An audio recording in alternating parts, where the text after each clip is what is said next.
To remove parental controls on Fortnite, follow these steps. Number 1, open Fortnite. Launch the game and log into the account that has parental controls enabled. Number 2, access settings. Go to the main menu and select settings, which is the gear icon. Number 3, select parental controls. Navigate to the parental controls option. Number 4, enter your PIN. You will be prompted to enter the parental control PIN. If you don't have it, you may need to ask the parent or guardian who set it up. Number 5, disable controls. Once you enter the correct PIN, you can turn off the parental controls by selecting the option to disable them. Now, number 6, you gotta confirm the changes. So make sure to save any changes that you make.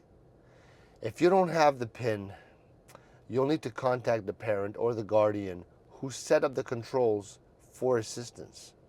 All right?